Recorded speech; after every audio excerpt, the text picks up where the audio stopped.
일단 부모님하고 선생님들이 좀 착각하는 게 있다니까요. 아이들이 실질적으로 폭력인지 아닌지를 갖다가 잘 모른다니까. 부모님은 야단치기 바쁘지만 선생님은 왜 그랬냐고 지도하기 바쁘지만 실제 아이는 뭐지? 이러고 있어. 여기에 대한 부분을 갖다가 좀 우리가 좀 이해를 좀 한번 해야 돼요. 사실은요. 이게 왜 이렇게 일어나는지.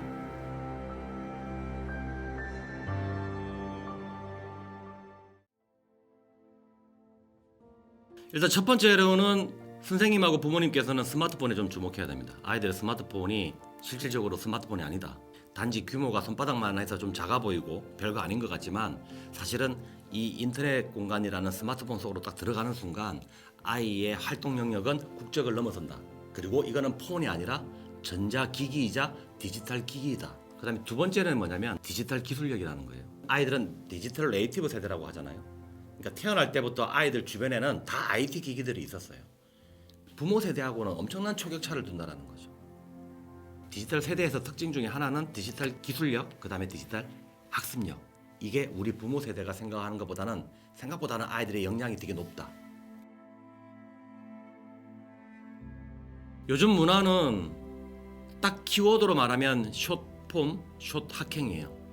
우리 예전에 소확행이라는 말은 많이 들어봤죠. 작지만 확실한 행복이다. 근데 이제 이 말에서 이제 나와가지고 아이들 사이에서는 숏학행이라고 해요. 다시 말하면 짧지만 확실한 행복. 요즘 아이들의 어떤 그런 문화라든지 일상에서 이 숏폼 문화는 상당히 많이 적용되고 있어요. 요즘 아이들이 많이 소화시키고 있는 콘텐츠 이런 거 길면 안 되거든요. 안 보거든요. 그리고 어려우면 안 봐요.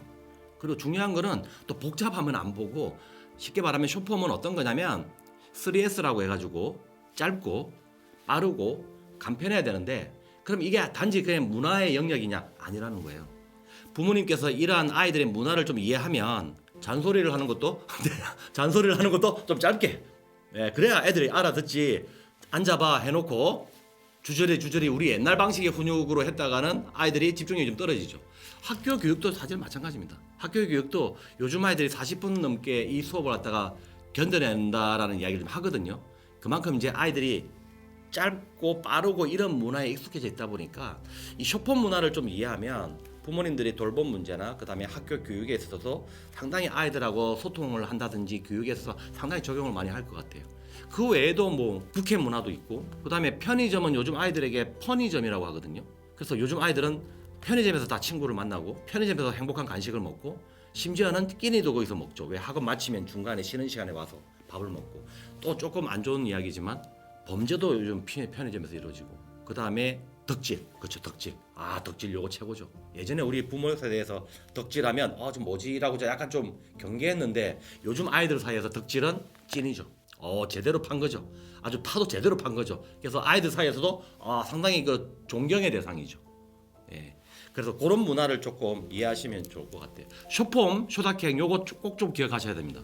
일단 영어가 들어가면 좀 어렵죠. 그래서 부모님들께서 좀 이해하기 편하게 하려면 사실은 이제 사이버 폭력이죠. 우리가 폭력이라는 용어를 참 많이 듣는데 폭력은 뭘까? 이렇게 막상 설명을 하려고 하면 쉽지가 않아요. 그래서 이렇게 딱 정리를 하자고요. 폭력은 뭐다? 괴롭힘이라는 거예요. 그럼 반대로 말하면 우리 아이가 뭔가 괴롭다. 그러면 누군가에게 어떤 상황에서 괴롭힘을 당한 거예요. 반대로 말하면 폭력을 당한 거고 반대로 말하면 이게 사이버 공간에서 폭력을 당했다면 이건 사이버 폭력이죠. 물리적인 폭력이 있어요. 쉽게 말하면 주먹으로 때려가지고 피가 나거나 멍이 들면 사람들은 되게 두려워해요. 폭력으로 바로 인식을 해버리죠. 눈에 보이니까. 근데 사이버 공간에서 욕설을 듣거나 비난을 하거나 헛소문을 퍼뜨려가지고 상처를 받거나 고통스러워하면 여기에 대해서는 멍이나 피가 드는 것처럼 그렇게 인식을 못해요. 사이버 폭력의 핵심은 인식이에요. 그래서 사이버 폭력은 이렇게 정의하시면 될 것 같아요. 인터넷 공간에서 디지털 기기, 대체적으로 아이들은 스마트폰으로 뭐 하는 행위다? 괴롭히는 행위다. 예를 들어서 나쁜 컨텐츠에 좀 자주 노출되거나 친구들끼리 이걸 또 공유하거나 하다 보면 자칫 사이버 공간 안에서 폭력을 제대로 폭력으로 인식하지 못하는 게 있어요. 착각을 하는 거죠. 그래서 사이버 폭력이 가장 제일 많이 일어나는 가장 흔한 구조가 뭐냐면 도발이라는 거예요. 그럼 아이들이 이게 의도적이고 계획적으로 하는 거냐? 아니라는 거예요. 폭력을 폭력으로 인식하지 못하는 상태, 이런 상태에서 아이들은 나도 모르게 도발, 다시 말하면 상대에게 공격적인 행동을 보이는 사이버 불링의 기본 구조를 좀 가지고 있다. 근데 문제는 뭐냐면 여기에서 붙잡아야지 이걸 붙잡지 않으면 심각해진다는 거죠. 이렇게 봐주시면 됩니다. 학교에서 선생님이 역사를 가르치거나 수학을 가르치는 건 선생님이 아이들보다 수학이나 역사를 갖다 더 많이 알기 때문이죠. 그러니까 아이들이 인정을 합니다. 근데 문제는 뭐냐면 디지털을 아이들에게 교육을 했을 때 부모님이 아이들에게 디지털에 대해서 훈육을 했을 때 아이들이 잘 듣지 않아요. 왜 안 듣냐면 나보다 모르거든요. 선생님이 아이들보다 더 몰라요. 부모님이 아이들보다 더 모르기 때문에 이 교육이 안 되는 거예요. 그러려면 이제 어떻게 해야 되느냐? 그렇죠. 부모님과 선생님의 디지털 역량이 올라가야 된다. 아이들의 장난이라든지 장난스러운 말, 행동 이런 것들을 붙잡아서 폭력스러운 행동을 했거나 폭력스러운 말을 했을 때는 그때마다 부모님이나 선생님이 딱 바로 잡아줘야 돼요. 그래서 아이들의 말과 행동을 좀 붙잡아야 된다. 아이들이 가장 신경 쓰는 게 이 좋아요예요. 그리고 친구 추가. 이 친구 추가를 너무 쉽게 해요. 그래서 친구 추가 신중하게 사진이나 영상 이런 전송은 조심해야 됩니다. 우리가 영상이나 사진을 한번 보내면 회수가 안 돼요.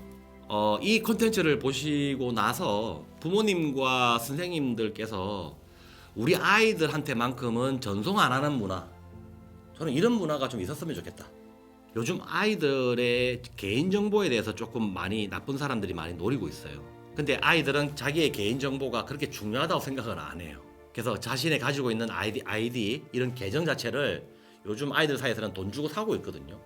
근데 돈 주고 사가지고 몇천 원 주고 사가지고 어디에 쓰냐면 아이디로 불법 사이트를 홍보하는 그런 역할로 쓴단 말이죠. 결국에는 아이 이름으로 범죄가 이루어지고 있는 거죠.